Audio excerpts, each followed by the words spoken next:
I can understand to some extent that we have models of the world and the universe and how we, think it ought to be.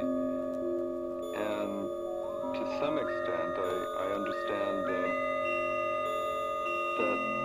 we're born into certain situations for reasons. But the thing that I can't quite bridge this gap, from this sort of slight understanding, is the suffering that goes on in the world. Just sometimes mass suffering that goes on in places like Biafra and Bangladesh.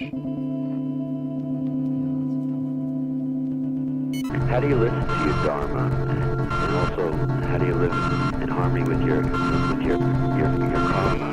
Sometimes it gets a little difficult, especially being in New York, and with earning a living, working, trying to follow a spiritual path.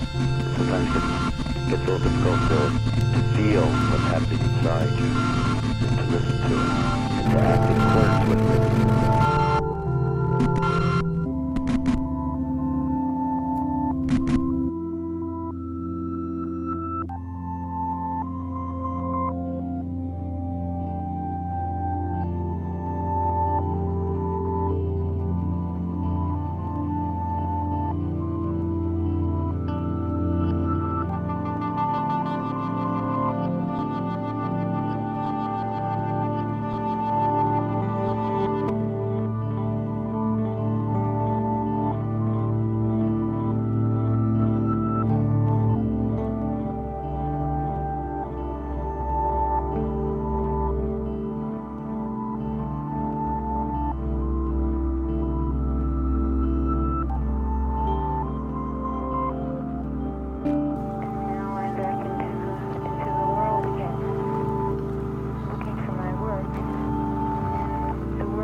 Go to a lecture by a yogi, and you have to pay $250 or $3 because they don't let you in free.